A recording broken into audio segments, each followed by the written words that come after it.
La vie de Sarah fut de 127 ans. Telles sont les années de la vie de Sarah. Sarah mourut à Kirjat Arba, qui est Hébron dans le pays de Canaan. Et Abraham vint pour mener deuil sur Sarah et pour la pleurer. Abraham se leva de devant son mort et parla ainsi au fils de Heth. « Je suis étranger et habitant parmi vous. Donnez-moi la possession d'un sépulcre chez vous, pour enterrer mon mort et l'ôter de devant moi. » Les fils de Heth répondirent à Abraham en lui disant, « Écoute-nous, mon Seigneur, tu es un prince de Dieu au milieu de nous.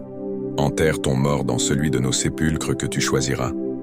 Aucun de nous ne te refusera son sépulcre pour enterrer ton mort. » Abraham se leva et se prosterna devant le peuple du pays, devant les fils de Heth, et il leur parla ainsi. « Si vous permettez que j'enterre mon mort et que je l'ôte de devant mes yeux, écoutez-moi, et priez pour moi, Éphron, fils de Tsochar, de me céder la caverne de Macpéla, qui lui appartient, à l'extrémité de son champ, de me la céder contre sa valeur en argent, afin qu'elle me serve de possession sépulcrale au milieu de vous. » Éphron était assis parmi les fils de Heth.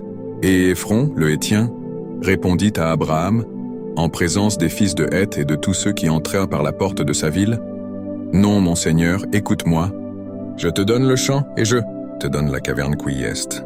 Je te les donne aux yeux des fils de mon peuple. Enterre ton mort. » Abraham se prosterna devant le peuple du pays, et il parla ainsi à Éphron, en présence du peuple. « Du pays, écoute-moi, je te prie. Je donne le prix du champ. Accepte-le de moi et j'y enterrerai mon mort. » Et Éphron répondit à Abraham en lui disant, « Mon Seigneur, écoute-moi. Une terre de 400 cycles d'argent, qu'est-ce que cela entre moi et toi? Enterre ton mort. » Abraham comprit Éphron. Et Abraham pesa à Éphron l'argent qu'il avait dit, en présence des fils de Heth, 400 cycles d'argent ayant cours chez le marchand. Le champ d'Éphron à Macpéla vis-à-vis de Mamré, le champ et la caverne qui y est, et tous les arbres qui sont dans le champ et dans toutes ses limites alentours, devinrent ainsi la propriété d'Abraham, aux yeux des fils de Heth et de tous ceux qui entrèrent par la porte de sa ville.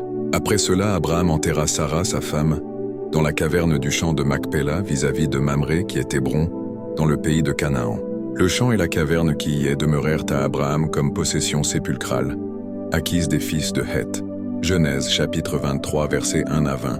Traduction Louis II, https://bible.com